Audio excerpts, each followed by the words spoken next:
All right, thank you again, Mr. Boozer, for meeting with me again. We had that playing lesson a few days ago.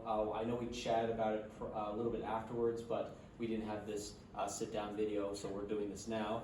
Thanks again for coming out because it was very cold, very windy that day, and you got to see some golf. So other things that you got to see me do with Nick, what were just some comments or just things that you liked or didn't like or that you wanted to point out? Yeah, I mean, overall, I think you did an amazing job. Obviously, the weather conditions were tough, and both you and Nick were sports to handle Colorado December weather. So overall, super job. You were very clear and provided great detail in the pre-shot routine that I know you've been working on with Nick. And then your post-round follow-up was also very detailed.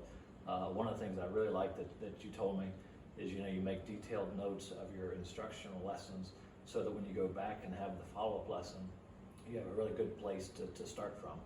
And I could tell that you had consistently done that with Nick, and you always started from a place of where the last lesson ended, and I really like that. Great, awesome, thank you. Really appreciate that. I know notes is it's something that I learned kind of very early on from just watching other instructors. I never wanted to take notes in the middle of a lesson. Right. That's where I kind of got that idea from, but I always like it to where it's still fresh in my mind, where I can just go back real quick. It takes me maybe 2 or 3 minutes. I can just jot down a couple stuff, because even those 2 or 3 lines, maybe it might not be much, but it's going to give me a lot of information to kind of jog my memory, like, okay, this is the next step we need to work on. So when we were out there with the bad weather, I know playing lessons are a little different. We're able to use the elements as kind of a way to educate the player. Sure. But do you ever believe that there's a certain point in time to where maybe weather is a pretty big factor when it comes to instruction, and there's a time to where we need to move away from maybe a certain area or a certain lesson because of the elements? Is there kind of that fine line? Yeah, I think so. I mean, if it really got to that extreme where you just felt like you couldn't really play realistic golf, or if there were a PGA Tour event, if they would say, hey, this is not really fair to the competitor. But I don't think, in our lesson, it was certainly tough conditions, but I don't think we reached that point.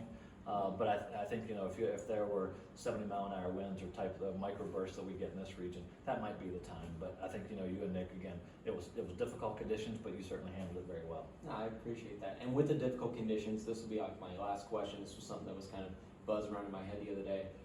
When you have a player that's taking a playing lesson, and with those bad conditions, not every golf shot's going to be great. He had a couple really good shots near the end there, but when he was like chipping and putting there, he didn't exactly do very well. And what I like to do is I kind of like to back off and let the student kind of figure it out for a quick second, and if he's still kind of tripping over himself, then that's when you intervene. Is there kind of a line that you draw when it comes to like letting a player figuring it out versus intervening and trying to educate while he's trying to do the activity? Sure. Well, you know the student better than anybody, and so I think you have that wisdom to know when to step in.